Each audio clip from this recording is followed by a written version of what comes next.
बिस्मिल्लाहिर्रहमानिर्रहीम। Class 9th federal board का paper math का होने वाला है कल।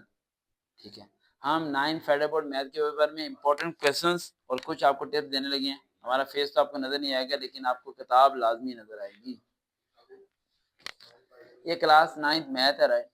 और ठीक है, और जी, ये क्लास 9 मैथ है, फेडरल बोर्ड वालों की है। ठीक है, अब सबसे पहले आते हैं पॉइंट की तरफ। सबसे पहले बात करते हैं उन बच्चों के बारे में जिन्होंने सिर्फ एक दिन में पढ़ना है और पढ़ के उन्होंने अच्छे नंबर लेने हैं। वो चाहते हैं कि अच्छे नंबर आ जाएं। कितने नंबर का पेपर होता है बेटा? 75 का। पास कितने वाला होता है? 25 वाला। 30 वाला तो वैसे ही पास होता है, उसके 25 से ऊपर ही होते हैं। ये चैप्टर्स आ गए आपके। इन चैप्टर में से linear equation, chapter 4 factorization, chapter 2 log theorem और chapter number 9 geometry and polygons. छोड़ दिया ना बच्चे ने, छोड़ दिया, समझो उसने 15 नंबर छोड़ दिए। टीचर ने भी, टीचर छोड़ दो, टीचर को इस टाइम ना बुरा भला कहा करो। ठीक है, टीचर मासूम होते हैं, कभी कभार उन्हें पता नहीं चलता, वो नहीं करवा पाते। तो अब मैंने मासूम बोल दिया, अब अपने टीचर को कुछ कहना मत। ठीक है, तो चैप्टर नंबर 2, चैप्टर नंबर मैंने बताया 5 and chapter 4 and chapter number 9, ये मैंने चैप्टर आपको कहे हैं, ये आपने करना। अब मैं आपको साथ साथ कुछ चीजें बताता चलूं, मुझे एक बच्चा अगर हेल्प करे तो बहुत आसानी हो जाएगी। चैप्टर नंबर 2 का नाम बताएं बस ना, आगे नहीं जाना बेटा। बुक खोलना वैसे मुझे ज्यादा अच्छा नहीं लगता भाई, कोई और पेन दो, रेड से इसमें नजर ही नहीं आना। वो ब्लैक पॉइंटर लेके आता है उसी, ये आप इससे कर लेते हैं। इधर ही है मेरे पास ये। अच्छा, ये मेरे पास ये चैप्टर नंबर 2 कौन सा है? Log theorem. इधर बेटा, इधर छोड़ दो, सवाल नहीं देखना बस। सवाल सारे आपने पूरा साल प्रैक्टिस ही की है। मैं अभी सवाल कराने बैठूंगा तो फिर तो समझो गई भैंस गई पानी में। ठीक है, पॉइंट की तरफ आते हैं। पहला पॉइंट ये जी, लॉग में पॉइंट के बाद कितने डिजिट्स लिखने हैं? 4 डिजिट्स। 4 नहीं लिखना, 4 डिजिट लिखने हैं, कुछ बच्चे 4 ना लिखें। एंटी लॉग में, हाँ, एंटी लॉग में पॉइंट के बाद 2 डिजिट्स लिखने हैं। आपका फिर भी सवाल हो जाएगा गलत। क्यों गलत हो जाएगा? क्योंकि लॉग में एक रूल है, मल्टीप्लाई को करना है आपने प्लस और डिवाइड को आपने करना है माइनस, फिर भी आपका जवाब आ जाएगा गलत। तीसरा रूल ये है कि आपने साइन समझने हैं, यानी आपने पहले का, अगर कोई उसने ऐसा दिया हुआ है 45 और ये 3, यहाँ 3 दिया है, तो इसका मतलब 45 पावर 1/3 है, यानी 1/3 लॉग 45 लॉग लेके 3 से क्या करना है? डिवाइड करना है। सपोज करो उसने आपको दे दिया 345, तो क्या करेंगे? 3 मल्टीप्लाई लॉग 45। डिवाइड नहीं होगा, यहाँ डिवाइड हो रहा था, यहाँ क्या होगा? मल्टीप्लाई होगा। क्लियर होगा यहाँ तक कॉन्सेप्ट? अब बीच में कुछ ऐसी वैल्यू आएंगी जो प्लस से होंगी, कुछ क्या होंगी? माइनस से होगी। प्लस वाली वैल्यू प्लस के साथ, माइनस वाली वैल्यू माइनस के साथ लिख देनी है। फिर इन्हें जब प्लस माइनस करना है तो साइन बड़ी रकम का लिखना है। बड़ी का ये है तो माइनस आएगा, बड़ी का ये है तो प्लस आएगा। और अगर आंसर में बड़ी रकम का साइन आ रहा है और हमने एंटी लॉग लेना है, तो एंटी लॉग में आप लोग गलती क्या करते हो? आप लोग साइन भूल जाते हो। साइन अगर माइनस है तो माइनस साइन पुट करके देन वैल्यू लिख के एंटी लॉग लेना है, वन एंटी लॉग नहीं लेना है ऐसे। ठीक है, प्लस का तो मसला नहीं, लेकिन माइनस का आपने साइन लिखना है साथ। उसके बाद ही आपका आंसर क्या आ जाता है? गलत आ जाता है। उसकी वजह यह है कि जैसे वो क्वेश्चन देता है 0.0045, तो आप जब लॉग लेंगे तो 45 का लेंगे। किसका लेंगे? 45 का। 4.45 का लॉग लेके आपने लिख दिया, मल्टीप्लाई 10 की पावर 1 2 3 माइनस 3, 10 की पावर, ये भी आप लिख सकते हैं, वरना बेहतर ये कि पूरा ही लिखें फिर आप लॉग ले लें और माइनस ये फिर पूरा लिखें, ये कर लें। लेकिन इस तरह हो तो फिर आप उसे, अगर इस तरह वो देता है तो आप उसे पहले क्या करेंगे? चेंज करेंगे। ठीक है, ठीक हो गया। फिर आपका लॉग में क्वेश्चन गलत होगा, क्योंकि ऊपर वाली वैल्यू उसने दे दी, ये दे दी, नीचे भी 2 वैल्यू दे दी। इसे मल्टीप्लाई को क्या कर देंगे आप? प्लस। डिवाइड को क्या कर देंगे? माइनस। ये डिवाइड भी ऊपर जाके क्या हो जाएगा? माइनस ही होगा। कुछ बच्चे इसी को प्लस कर देंगे, ये गलती नहीं करनी। ठीक हो गया। रजिस्टर किसका है बेटा? थोड़े बहुत पेज यूज होने वाले हैं। ठीक है, उसके बाद हमारा अगला चैप्टर आता है linear equation. Linear equations, linear equation किसे कहते हैं? ये सिमुलेशन इक्वेशन, लीनियर इक्वेशन एक ही नाम है। ठीक है, क्या करना है आपने?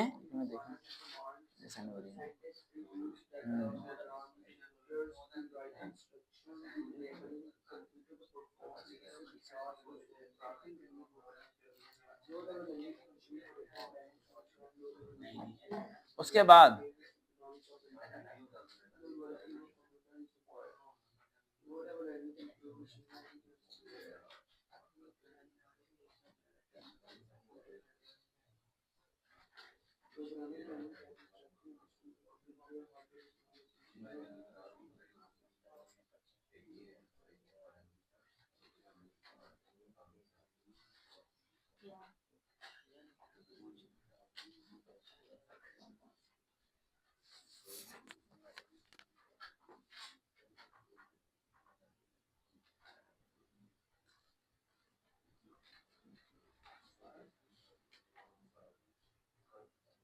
एक मिनट बेटा, सिर्फ एक मैसेज करना है।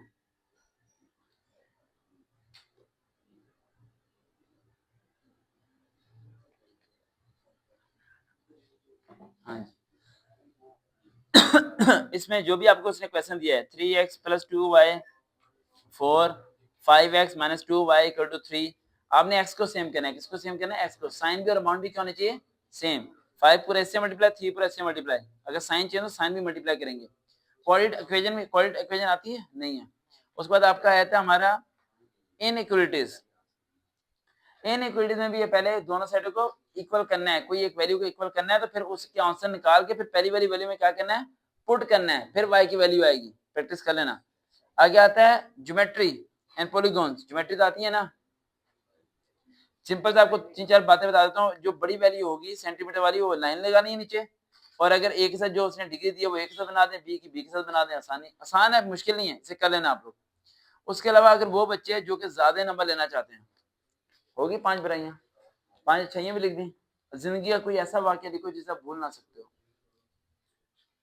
उर्दू में या इंग्लिश में, जिस मर्जी में लिखना। अच्छा, अब हमारे पास आए थे वो बच्चे जो ज्यादा अच्छे नंबर लेना चाहते हैं। इसके बाद आएगा वो बच्चे जो टॉप करना चाहते हैं। जो बच्चे ज्यादा अच्छे नंबर लेना चाहते हैं वो लोग फर्स्ट 6 चैप्टर में कुछ नहीं छोड़ना उन्होंने। जो बच्चे ज्यादा अच्छे नंबर लेना चाहते हैं, पहले वाले तो हो गए पास वाले, दूसरे हो गए ज्यादा अच्छे नंबर वाले, फर्स्ट 6 चैप्टर पूरे करने, इसमें कुछ नहीं छोड़ना। अब बनाते हैं जी टॉपर। टॉपर कौन बनेगा? टॉपर कौन बनेगा? टॉपर वो बनेगा भाई जो डेफिनेशन भी याद करेगा। नहीं याद की ना डेफिनेशन? आनी है डेफिनेशन? हाँ जी, डेफिनेशन भी आनी है ना,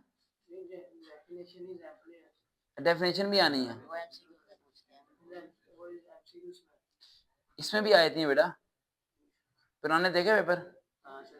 एक भी नहीं थी, 1-2 भी नहीं थी, प्रोपोर्शन वाली नहीं थी। हाँ अच्छा, एक भी नहीं, ऐसे क्वेश्चन नहीं आने। ठीक है, डेफिनेशन भी रहने नहीं, डेफिनेशन एमसीक्यूज में आएगी ना, वो एक ही बात है। यहाँ कर लो वहां कर लो, एक ही बात है। वो कहने के तो उसका इफेक्ट होगा ना। ठीक है, और जो टॉपर बनना चाहते हैं पूरी बुक करके जाए, कुछ क्वेश्चन ना छोड़े।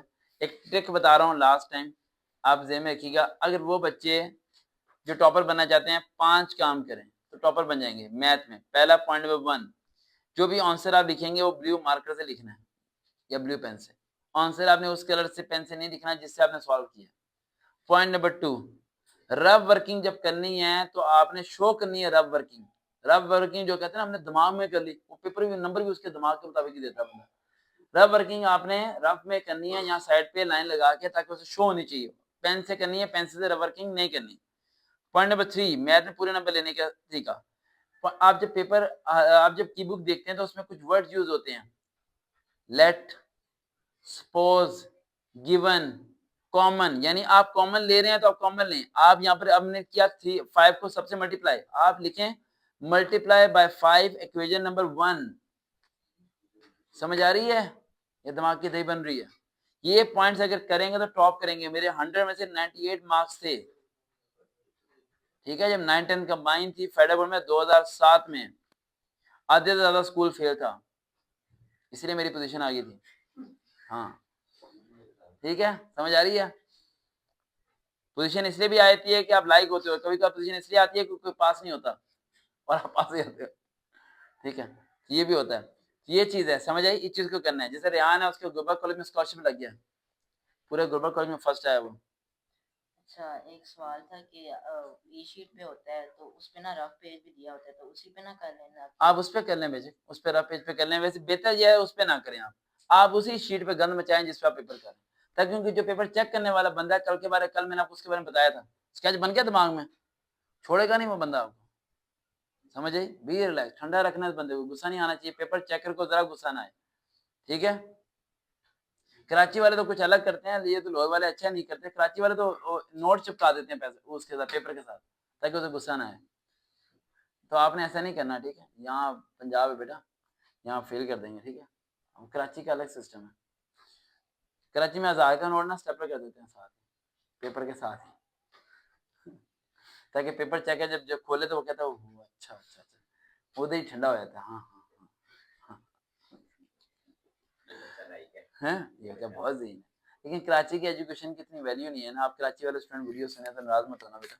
कराची वाले बच्चों की इंग्लिश लाहौर वालों की नज़र ज़्यादा अच्छी होती है, ठीक है, फेडरल वाले जो से। अच्छा, उसके अलावा हमारे 3 पॉइंट हुए थे। चौथा पॉइंट, पॉइंट नंबर 4, मैथ में अच्छे नंबर लेने का तरीका।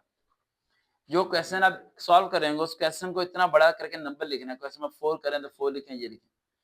Fifth and last and most important point, कुछ क्वेश्चन के आंसर में आता है कर्लीज ब्रैकेट। कौन सी? ऐसे नहीं, कर्लीज ब्रैकेट बोलो, कर्लीज ब्रैकेट, हाँ कर्लीज ब्रैकेट। तो कर्लीज ब्रैकेट आपने डालनी है, ठीक है, और आपने इसकी क्या लिखनी है, वैल्यूज लिखनी है। फिर ब्रैकेट इसमें, और आंसर का पूरा वर्ड लिखना है, एनडब्ल्यू आंसर। ये कर दें 5 पॉइंट्स, आपके मैथ में अच्छे नंबर आ जाएंगे। अगला पेपर कौन सा है? इस्लाम मैथ। इंशाल्लाह उसके लिए छुट्टी है उसमें, ठीक है। देखते हैं चैनल स्टडी विद सर का भी दोबारा मुलाकात होगी।